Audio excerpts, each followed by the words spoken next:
വരാണ്ട വന്നപ്പം വർക്കിച്ചിന്റെ തന്തേനെയും തള്ളേനെയും എല്ലാം പറഞ്ഞു. എന്തു രസമായിരുന്നു അറിയാം. അപ്പൊ ഞാൻ വരാഞ്ഞത് നന്നായി. പിന്നെ വന്ന് ചെയ്യുന്നതിനേക്കാൾ നല്ലതാണല്ലോ വരാതെ നാറുന്നത്. അല്ല പിന്നെ ഏലമ്മേ, എടി ഏലമ്മേ,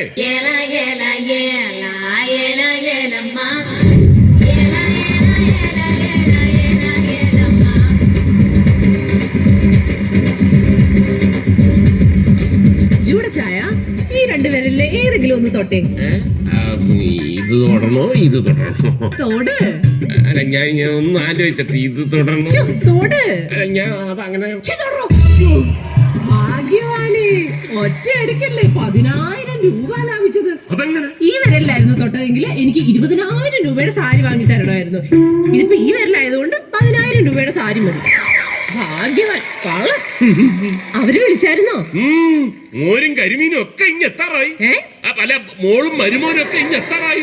നമ്മുടെ കുഞ്ഞുമോളും ജോയിമോനും ഗ്ലാമറിന്റെ കാര്യത്തിൽ കട്ടയ്ക്ക് കട്ടയാണെന്ന് എല്ലാരും പറഞ്ഞേ. പക്ഷെ പൊക്കത്തിന്റെ കാര്യത്തിന് കട്ടയുടെ പുറത്ത് കയറിയെന്ന് അഡ്ജസ്റ്റ് ചെയ്തെന്നാ പറയുന്നത്. ശരിയാ, ഇച്ചിരി പൊക്ക കുറവുണ്ട്. അത് കുഴപ്പമില്ലടി. ബെൻസും BMW ഒക്കെ ഓടുന്ന റോഡിലൂടെ തന്നെയല്ലേ നാനോ കാറും ഓടുന്നത്. നമ്മുടെ കുഞ്ഞുമോൾ ഏതായാലും ഭാഗ്യവതിയാ. ഒരു നാനോ ചെറുക്കനെങ്കിലും കിട്ടിയല്ലോ. അതെ, എനിക്ക് കിട്ടിയ പോലെ ഉന്തുവണ്ടി ആയില്ലല്ലോ. ജോയിമോൻ ആദ്യമായിട്ട് വരുമ്പോ നമ്മൾ അവനെ ഒന്ന് ഞെട്ടിക്കണം. ഞെട്ടിക്കാനാണെങ്കിൽ ഒരു ഗുണ്ട് മേടിച്ചങ്ങ് പൊട്ടിച്ചാലോ? എടി വിഡ്ഢി, ചെറുക്കനെ ഒന്ന് സന്തോഷിപ്പിക്കണ്ടെന്നാണ് ഞാൻ പറഞ്ഞത്. നിങ്ങൾ അവനെ എന്നാ കൊടുക്കും? എനിക്കുള്ളതെല്ലാം അവനുള്ളതല്ലേടി. നിങ്ങളുടെ ചുമയും ഷുഗറും കൊളസ്ട്രോളും കിട്ടിയിട്ട് അവൻ എന്നാ കാണിക്കാനാ? അതൊന്നും അല്ലടി. നമ്മുടെ തറവാട്ടുകാർ തലമുറകളായി കൈമാറി വന്ന ആഴക്കടലിന്റെ അടിത്തട്ടിലിട്ട് തണുപ്പിച്ച് 150 വർഷം പഴക്കമുള്ള ലോകത്തിലെ ഏറ്റവും പഴക്കം ചെന്ന ഏറ്റവും വില കൂടിയ സിംഗിൾ മാൾട്ട് വിസ്കി.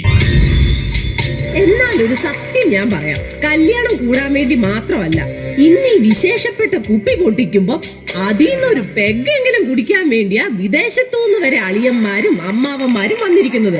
വിസ്കി കൊതിയന്മാര്. നീ വർത്താനം പറഞ്ഞു നിൽക്കാതെ പോയി ടച്ചിങ്സിലുള്ള മീൻ പൊരിക്ക്. മീൻ പൊരിച്ചത് മുഴുവൻ നിങ്ങളുടെ തള്ള എടുത്ത് തിന്നു. തള്ളേ,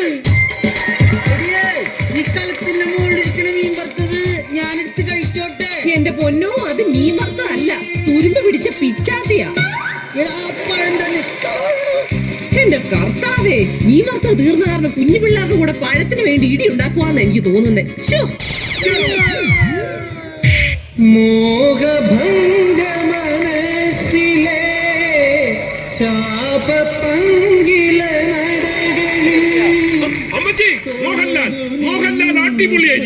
അത് മോഹൻലാൽ അല്ല, മോഹൻലാലി വീണപ്പോ മൂക്ക് പ്ലീങ്ങി പോയതാ. ഇവര് മരുമോന്റെ മുമ്പിൽ നമ്മളെ നാണം കെടുത്തും. ഈ ബോഡി അന്ന് അഗതി മന്ദിരത്തിൽ നിന്ന് സംഭാവന ചോദിച്ചു വന്നപ്പോ ഇവരെ അങ്ങ് സംഭാവനയായിട്ട് കൊടുത്താൽ മതിയായിരുന്നു.